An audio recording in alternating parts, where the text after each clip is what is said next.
Hello दोस्तों, future word channel में आप सभी का स्वागत है। आज साइंस के पार्ट 3 बात करेंगे। 2 पार्ट मैंने वीडियो में डाल दिया है, हमारे चैनल को देख लीजिएगा। और चैनल को वीडियो को अच्छा लगे तो लाइक और सब्सक्राइब कर लीजिएगा और शेयर भी कर लीजिए, ठीक है। चलिए तीसरी बात वीडियो में हम बात करेंगे समतल दर्पण। समतल दर्पण, इसे इंग्लिश में बोलते हैं प्लेन मिरर। प्लेन मिरर, ठीक है। समतल दर्पण किसे कहते हैं? दर्पण के, या आप कह सकते हैं वे दर्पण जो दर्पण के चिकने भाग पर परावर्तक तल होता है। चिकने भाग पर परावर्तक तल को हम कहते हैं समतल दर्पण कहते हैं। दर्पण के परावर्तक तल को, समतल दर्पण के परावर्तक पृष्ठ को या तल को हम समतल दर्पण कहते हैं। वे दर्पण, वे दर्पण जो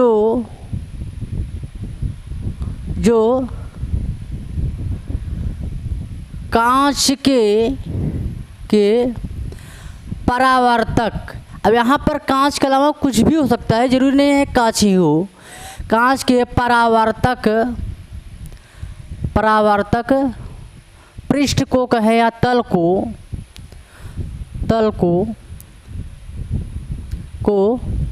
समतल दर्पण कहते हैं। समतल दर्पण कहते हैं। समतल दर्पण कहते हैं, ठीक है।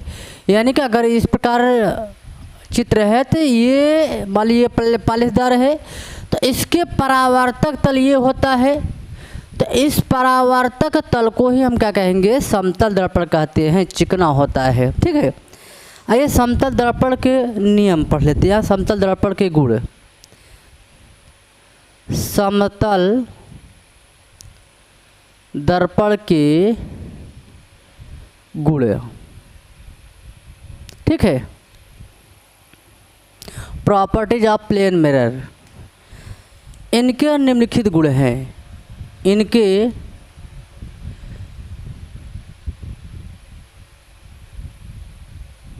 निम्नलिखित गुण हैं। निम्नलिखित गुण हैं। चलिए नंबर 1 देखते हैं क्या होता है।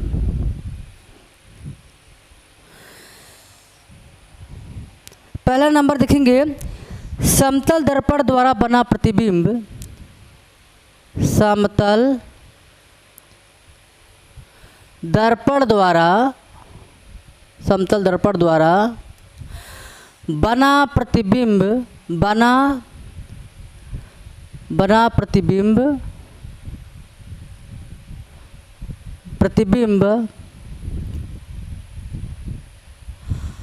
आभासी व सीधा होता है। आभासी व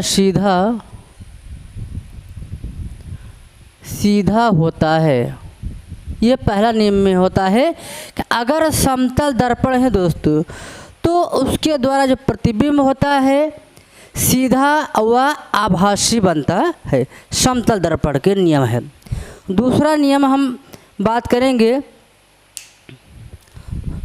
दूसरा नियम देखेंगे, समतल दर्पण द्वारा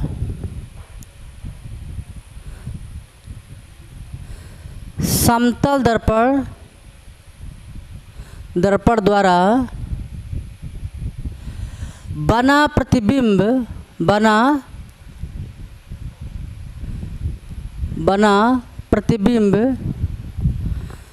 वस्तु के आकार के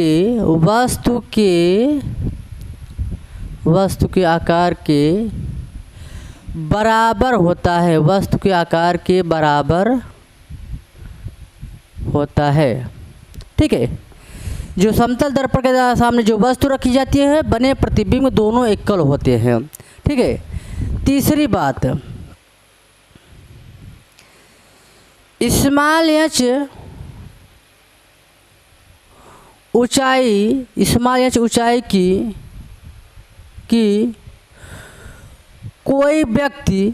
कोई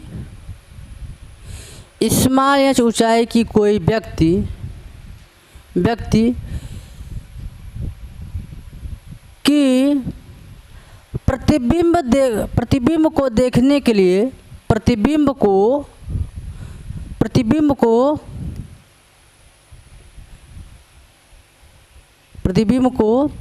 देखने के लिए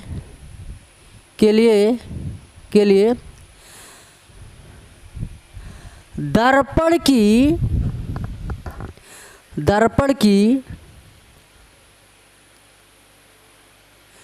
न्यूनतम ऊंचाई h/2, आप कह सकते हैं कि व्यक्ति की लंबाई का आधा भी कह सकते हैं, या h/2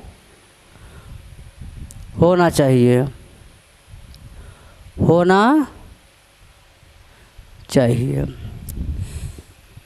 चौथी बात,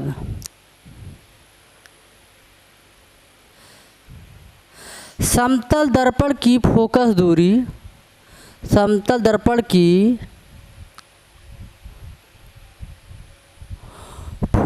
दूरी अनंत होती है। आप देखेंगे जब आप नाई के यहाँ बाल कटवाने जाते हैं तो जब आप सामने की दृश्य देखते हैं तो आप बहुत ज़्यादा दृश्य आपको उसमें दिखाई जाती है, यानी कि वो अनंत तक उसमें प्रतिबिंब बन जाता है। ठीक है, चलिए ये 4 नंबर होगा। 5वां नंबर देखेंगे, जब कोई व्यक्ति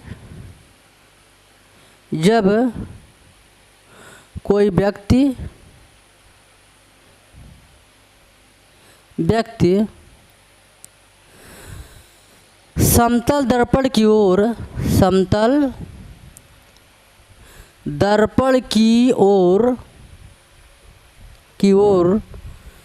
विवेग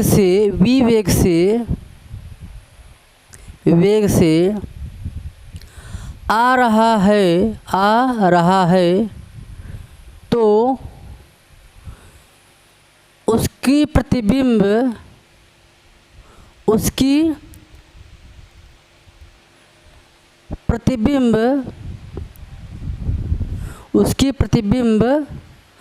दर्पण की ओर 2v वेग, यानी कि दुगुनी वेग से 2v वेग से आती हुई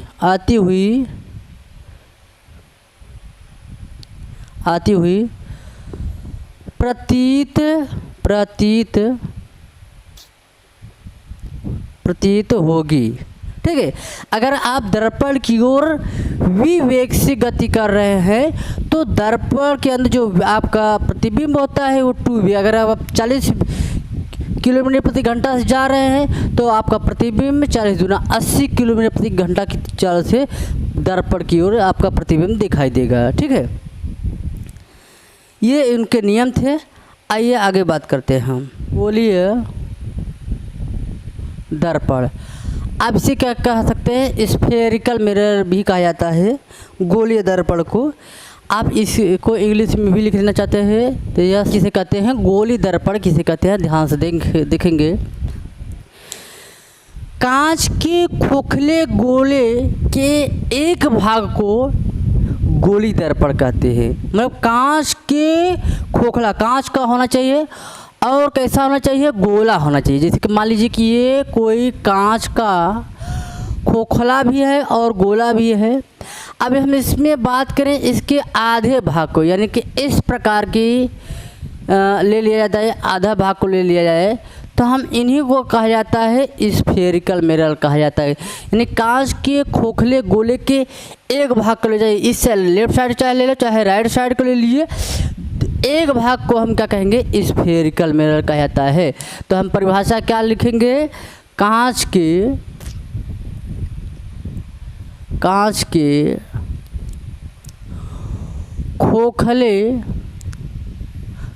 खोखले गोले के एक भाग को गोलीय दर्पण कहते हैं। गोलीय दर्पण कहते हैं। ठीक है, नीचे लिखेंगे गोलीय दर्पण दो प्रकार के होते हैं। गोलीय दर्पण दो प्रकार के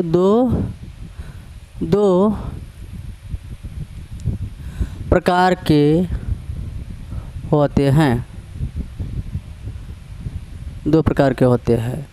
नंबर 1 बात करेंगे अवतल दर्पण।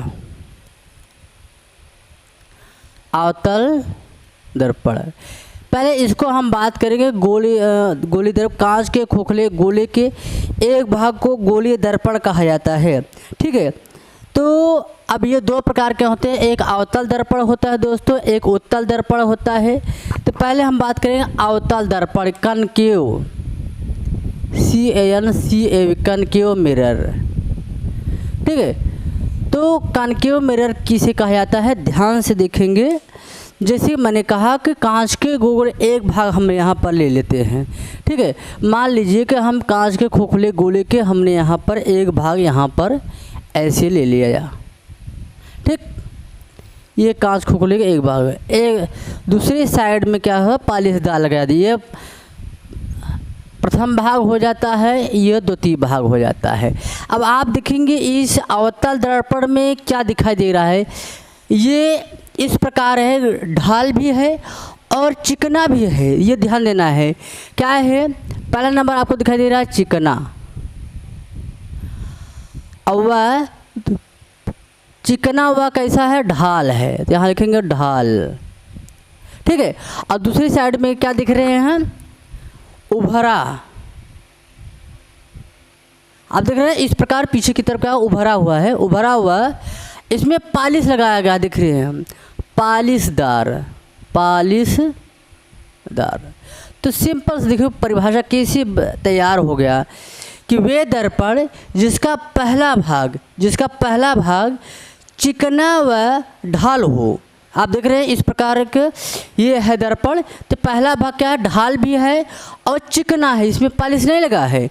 तो वे दर्पण जिसका पहला भाग चिकना व ढाल हो तथा दूसरा भाग उभरा व पालिशदार हो, उसे अवतल दर्पण कहते हैं। बिल्कुल आपको रटने की ज़रूरत नहीं है, चित्रानुसार सारी चीज़ें आपको कंफर्म समझ में आ जाएगा कि वे दर्पण जिसका पहला भाग चिकना व ढाल हो और दूसरा भाग उभरा व पालिशदार होता है, उसे अवतल दर्पण कहा जाता है।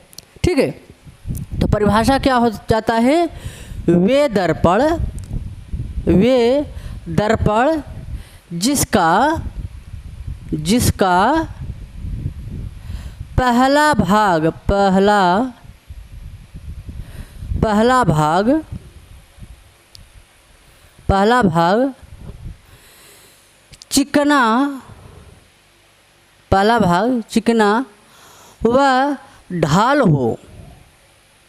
चिकना व ढाल हो, तथा दूसरा भाग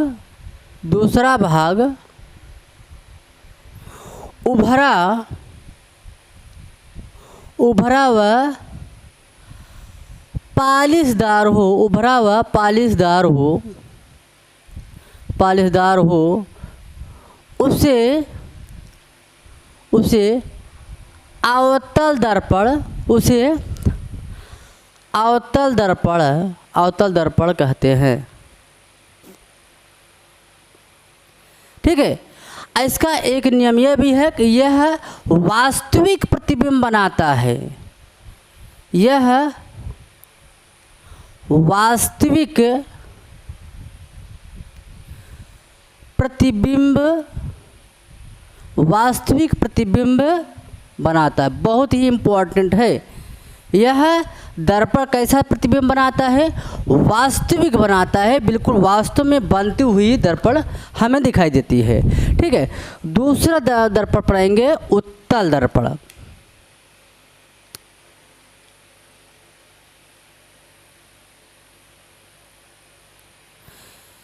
हम क्या करें, उत्तल दर्पण पढ़ेंगे कि जैसे अवतल दर्पण पढ़ लिया उसे हम उत्तल दर्पण पढ़ेंगे। ठीक है, तो हम इसको कन्वेक्स दर्पण कहते हैं।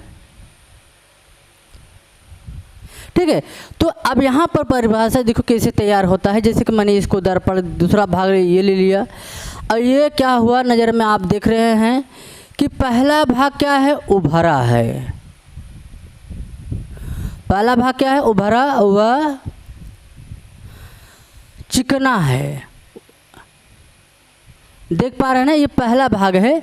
इस प्रकार ऐसे उभरा है और चिकना है, और दूसरा भाग ढाल व पालिशदार है, पालिशदार है।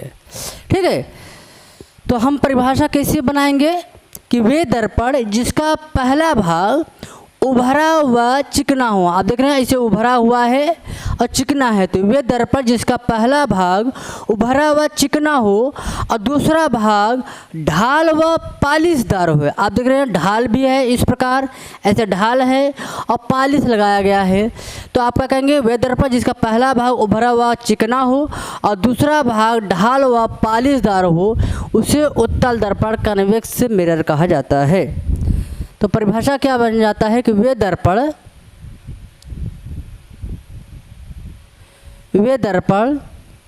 जिसका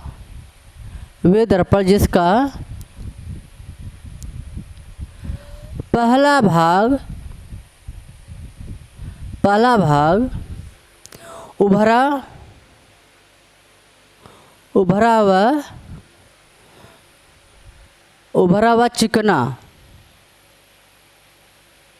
उभरा हुआ चिकना हो तथा दूसरा भाग ढाल व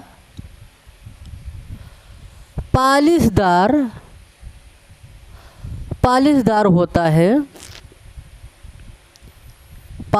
होता है, उसे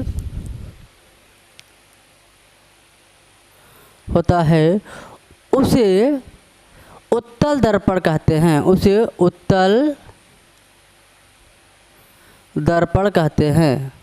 उत्तल दर्पण कहते हैं।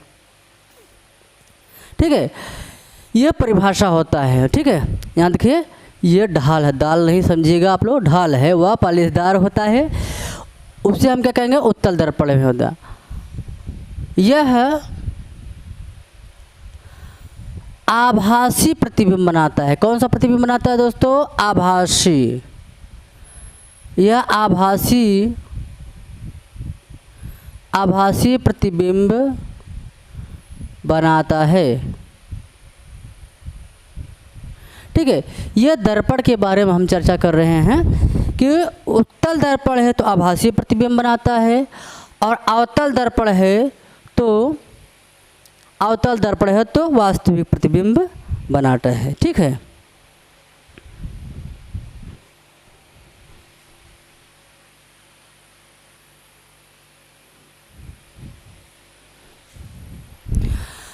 एक गोली दर्पण से संबंधित कुछ परिभाषाएं हम लोग जानते हैं। पहला नंबर जानेंगे ध्रुव, इसे इंग्लिश में पोल कहा जाता है। ठीक है, ध्रुव किसे कहते हैं, दर्पण का ध्रुव कह सकते हैं। मान लीजिए कोई दर्पण है, जैसे आपने पढ़ा कि अवतल दर्पण है, तो गोलीय दर्पण के मध्य बिंदु को ध्रुव कहते हैं। परिभाषा सिंपल क्या होगा, गोलीय दर्पण के मध्य बिंदु को गोलीय दर्पण के मध्य बिंदु को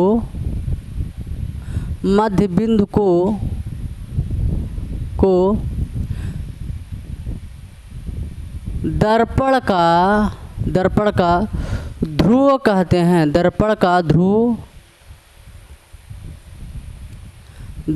ध्रुव कहते हैं।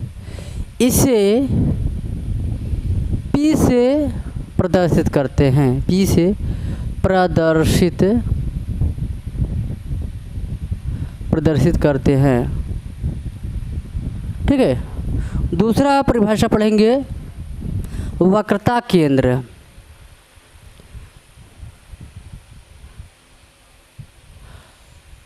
वक्रता केंद्र, ठीक है। अब देखिए, वक्रता केंद्र किसे कहते हैं?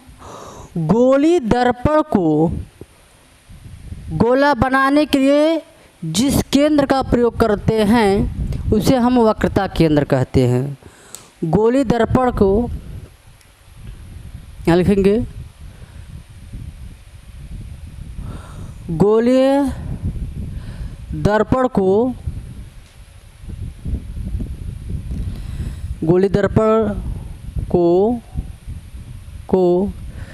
चारों ओर अब जैसे कि आप प्रकार की सहायता से चारों ओर घुमाते हैं तो आप वही परिभाषा कहेंगे। गोली दर्पण को चारों ओर घुमाने के लिए जिस केंद्र का प्रयोग करते हैं उसे वक्रता केंद्र कहते हैं। सिंपल परिभाषा होता है कि किसी गोली दर्पण को चारों ओर घुमाने के लिए जिस केंद्र का प्रयोग करते हैं उसे वक्रता केंद्र कहते हैं। तो गोली दर्पण को चारों ओर घुमाने के लिए जिस केंद्र का प्रयोग करते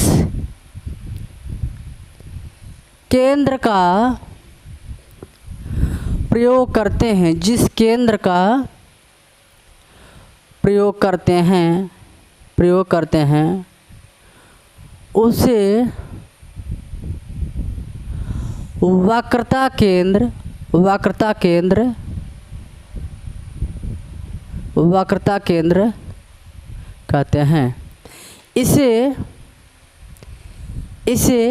कैपिटल C से प्रदर्शित करते हैं। कैपिटल C से प्रदर्शित करते हैं, यानी कि यहाँ पर क्या होगा, C हो जाएगा। वक्रता केंद्र C से प्रदर्शित किया जाता है। ठीक है।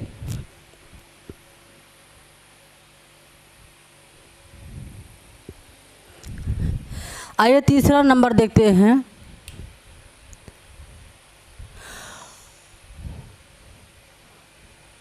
वक्रता त्रिज्या के बारे में जानेंगे कि वक्रता त्रिज्या क्या है। तो यहाँ पर देखिए, ये वक्रता केंद्र है, ये क्या है, ध्रुव है ना। इसे क्या कहेंगे दोस्तों, वक्रता केंद्र कहते हैं। वक्रता केंद्र, इसे क्या कहेंगे, ध्रुव। तो वक्रता केंद्र तथा ध्रुव के बीच की दूरी, वक्रता केंद्र तथा ध्रुव के बीच की दूरी को वक्रता त्रिज्या कहते हैं। इसे कैपिटल R से प्रदर्शित करते हैं, यानी यहाँ से लेके यहाँ तक। तो परिभाषा सिंपल से क्या बन जाएगा कि वक्रता केंद्र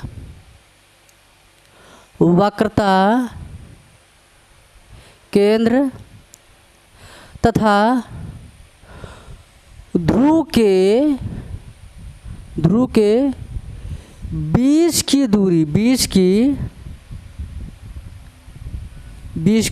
को वक्रता त्रिज्या कहते हैं। वक्रता त्रिज्या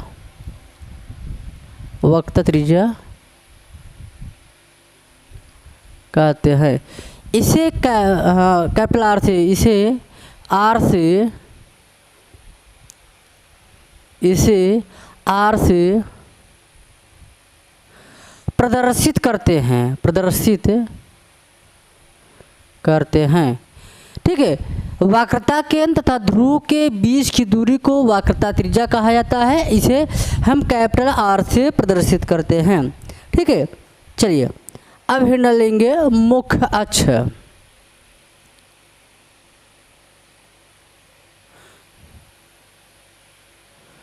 ठीक है। मुख्य अक्ष किसे कहते हैं, ध्यान देना है। वक्रता केंद्र तथा ध्रुव से होकर जाने वाली सरल रेखा को मुख्य अक्ष कहते हैं। इसे हम, इसका नाम क्या है, मुख्य अक्ष कहा जाता है। ध्यान दीजिए आप लोग, ये क्या कहेंगे, मुख्य अक्ष कहते हैं। तो आप परिभाषा सिंपल से क्या कहेंगे कि वक्रता केंद्र सी तथा ध्रुव पी से होकर जाने वाली सरल रेखा को मुख्य अक्ष कहते हैं। तो क्या कहेंगे, वक्रता केंद्र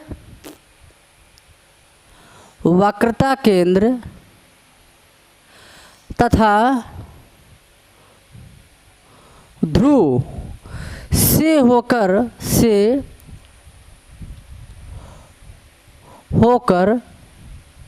जाने वाली सरल रेखा को मुख्य अक्ष कहते हैं।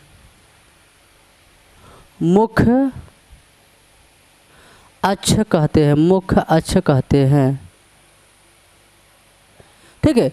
तो वक्रता केंद्र तथा ध्रुव से होकर जाने वाली रेखा को मुख्य अक्ष कहते हैं। ठीक है। अब पढ़ेंगे अगला नंबर, मुख्य फोकस।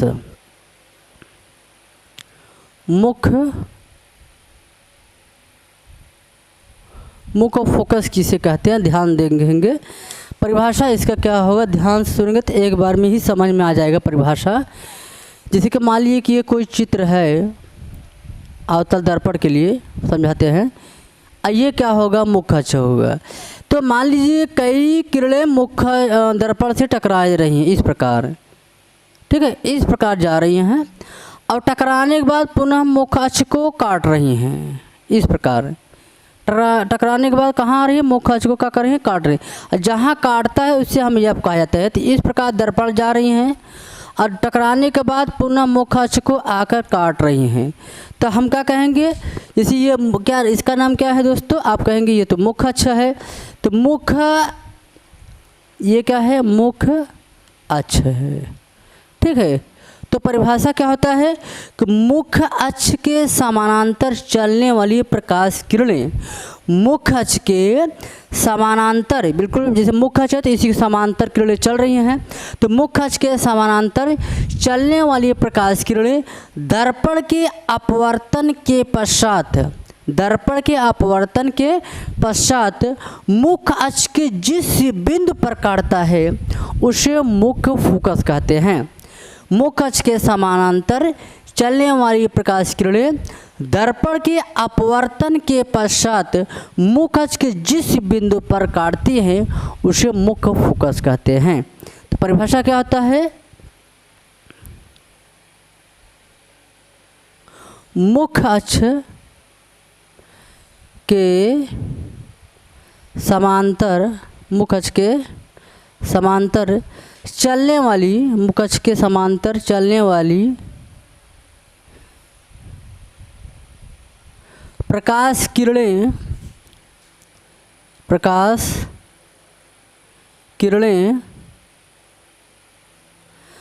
दर्पण के परावर्तन के पश्चात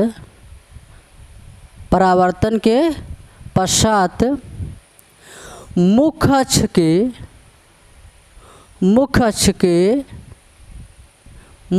के जिस बिंदु पर काटती हैं, मुख्य अक्ष के जिस बिंदु पर काटती हैं उसे मुख्य फोकस कहते हैं। उसे मुख्य फोकस कहते हैं, मुख्य फोकस कहते हैं। इसे एफ से प्रदर्शित करते हैं। ठीक है, इसे एफ से प्रदर्शित किया जाता है। ये दर्पण के कुछ उदाहरण होते हैं। चलिए एक परिभाषा और आपको यहाँ पर मैं लिखा देता हूँ, फोकस दूरी किसे कहते हैं। सिंपल परिभाषा है वो देख लीजिए, फोकस दूरी किसे कहते हैं। फोकस दूरी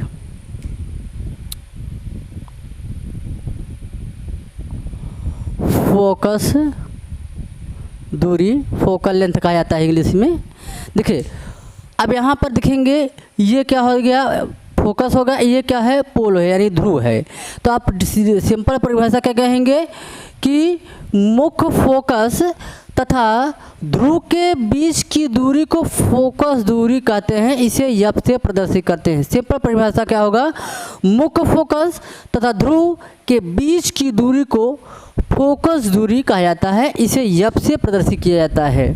तो आप क्या कहेंगे, मुख्य फोकस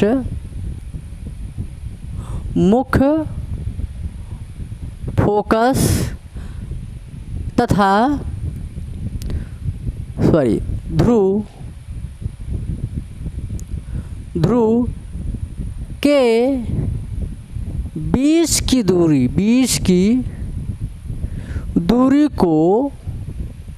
के बीच की दूरी को फोकस दूरी कहते हैं। फोकस दूरी कहते हैं, इसे एफ से प्रदर्शित करते हैं।